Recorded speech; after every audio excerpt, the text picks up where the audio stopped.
Next lecture, I'm going to talk about some uncertainty. That means every time you make some decision, you don't really have enough information. So uncertainty is inevitable. Okay. And after uncertainty, I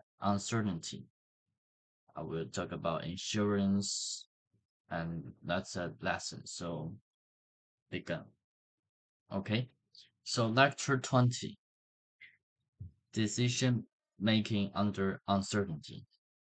Let me explain that this kind of uncertainty is more close to our real life because um like we demand we we derive the demand curve and supply curve.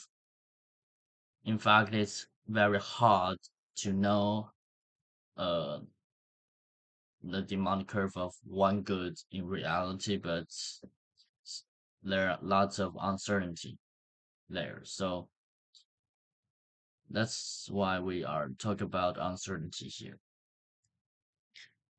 Now we introduce the expected utility theory. Um, you may heard that the expectation value, but we just not value not just a lot of things about money. We also care about utility. The economists care about utility. So it's a percentage of those times your utility of those and plus the percentage of win times your utility of win. So it's different from expected value. The diminishing marginal utility of income means risk averse. So here, what is risk averse aversion?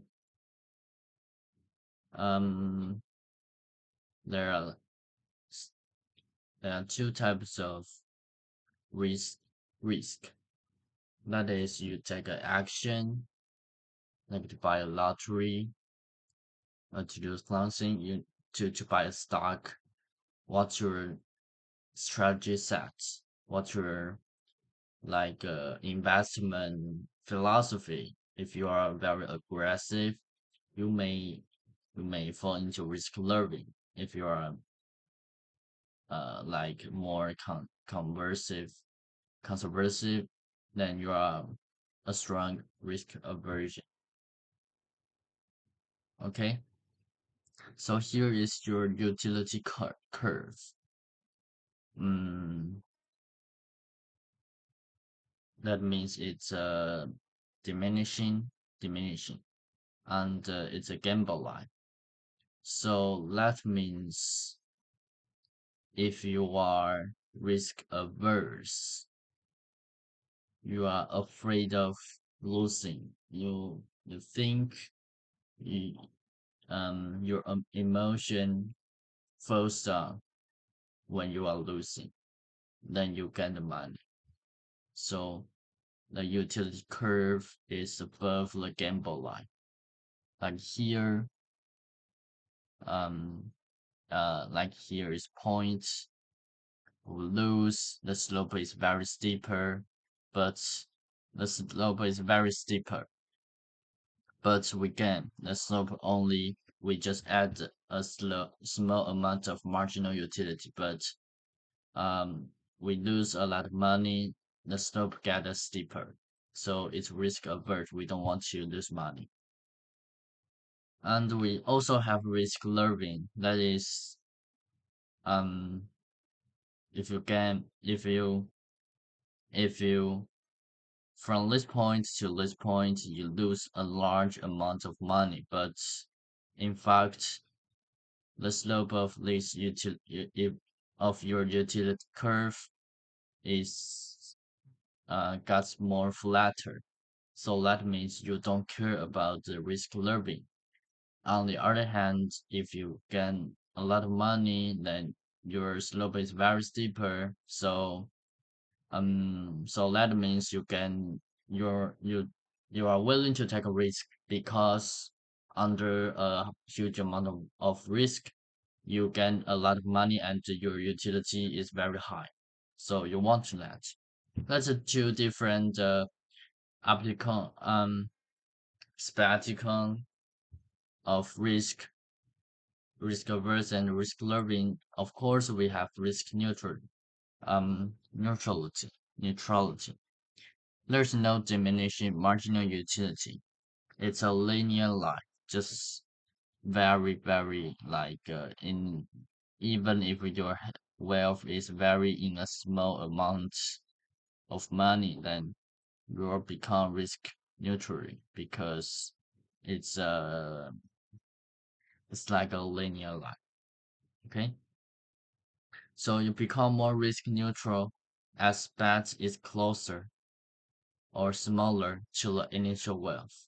That is, it's very from a local point, it's very like a linear line because less concave. Just as we talked about risk learning, it's increasing marginal utility of income. That means you get more money, your marginal utility goes quickly and takes unfair bets if you are risk learning. How to use yeah, that's three different types of risk takers. And here's the applications. Insurance and transfer resources from goods to bad. Here is example. Your income is lease and your percentage got hit by car is 1%. And if you hit by car, you need to pay injury cost 75% of your income to recover. And here's your utility. Okay, but I don't really like it to do some maths, but we jump into a conclusion is that this premium, what's premium? It's risk premium because if you are risk averse, you don't want to take some risk, just like insurance. So what insurance company do is just transform your risk to them. Of course, it need to pay something, and the price the insurance can the insurance company can set a higher price because of your risk, of what type of your risk is.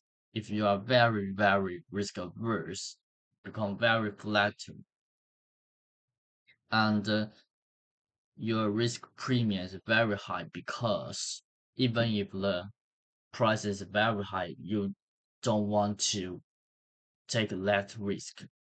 So that kind of concept is risk premium. Here, here, we just calculate that the insurance company should set a price at 300, but in reality, it's we take those risk averse model into account. They can they can charge 399. So 399 minus 300 is 99, called risk premium. How much you are willing to pay to avert risk. And here's lottery.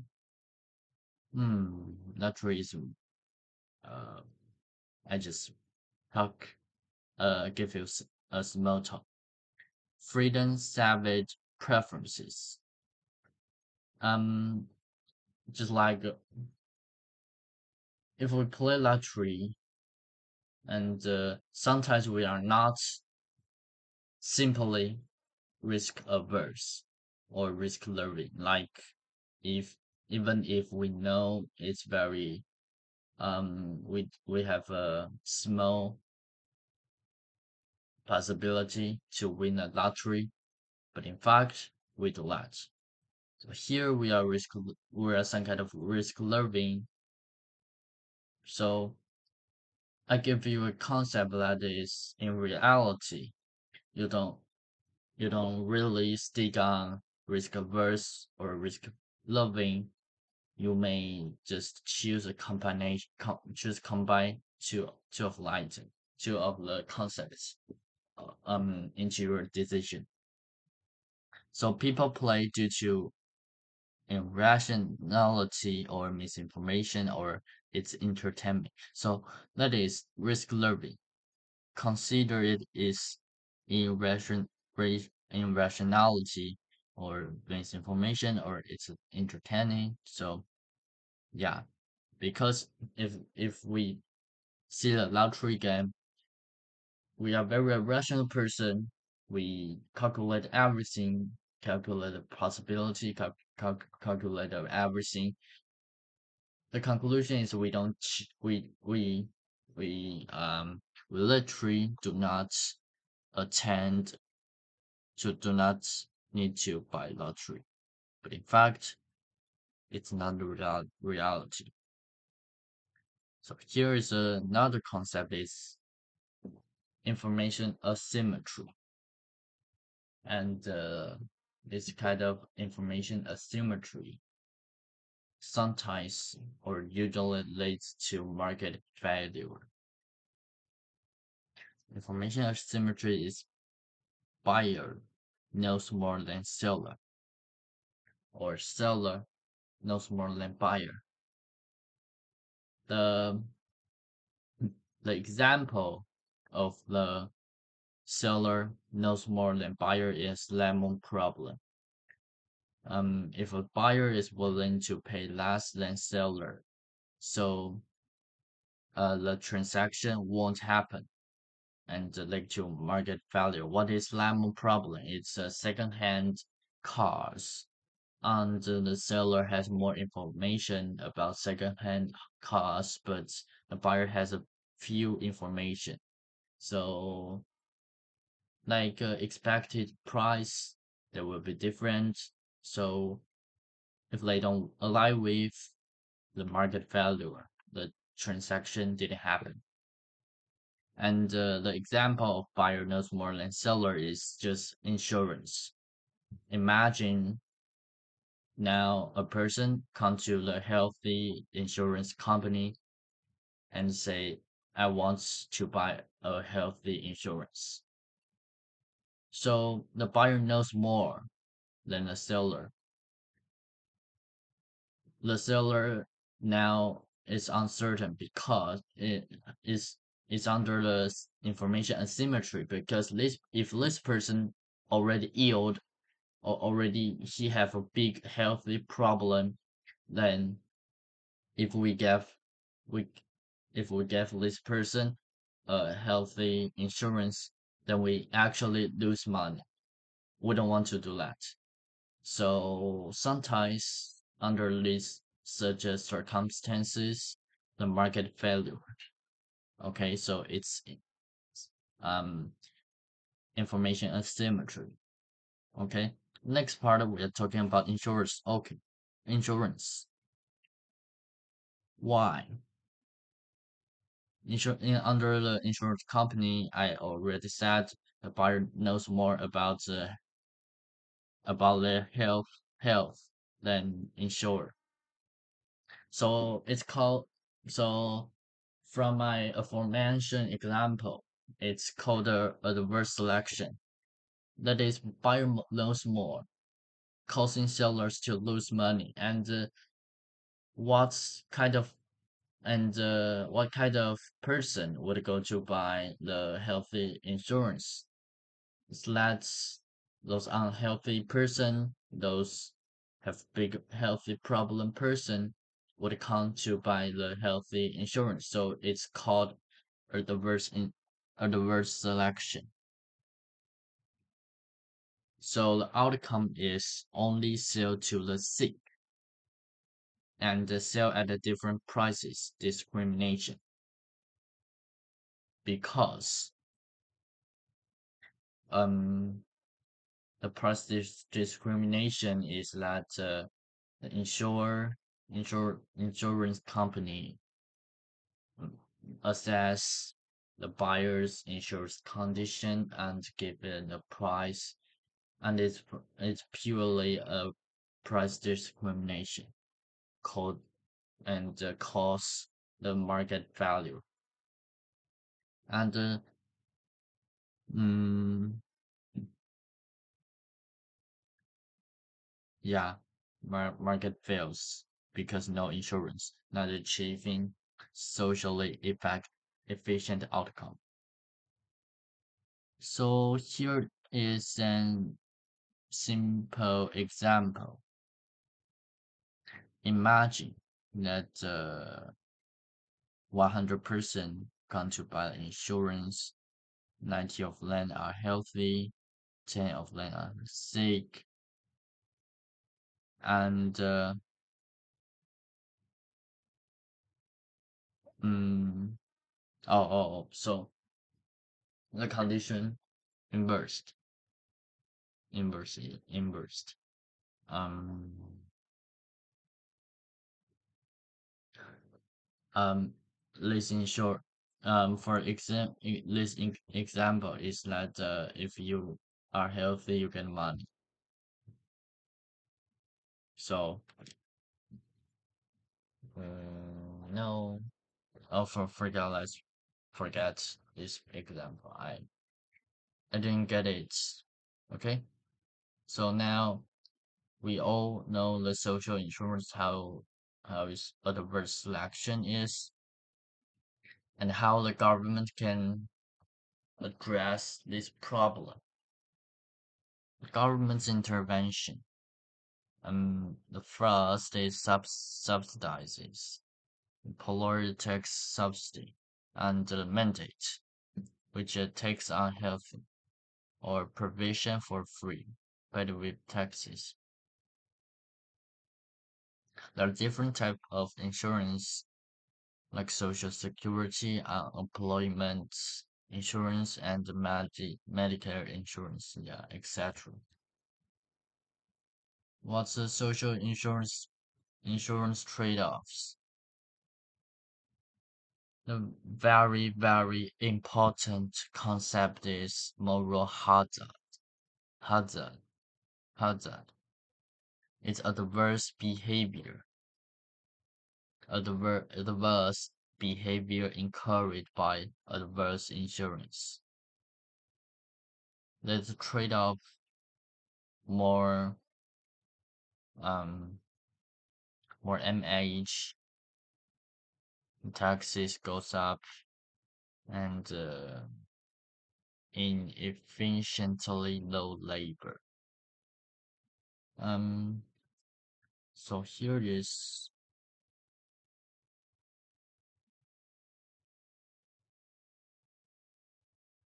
so the moral hazard. I dive into this. Okay. Um, like adverse behavior encouraged by adverse insurance. For example, if you are an unemployment and if you are a a person and you pay for unemployment insurance, then today if you are under employment, if you are be fired, um you are not have a job, you are on employment, you get money from insurance company. But if you, yeah, you buy this and you don't really have the incentives to find a new job because you have money with this insurance. So that is adverse behavior, which is do not find a job, do not have these incentives to find a new job, and encouraged by adverse insurance. Yeah, because like um a lot of insurance are adverse insurance, right? Like EO insurance, healthy insurance, Medicare insurance, employment insurance.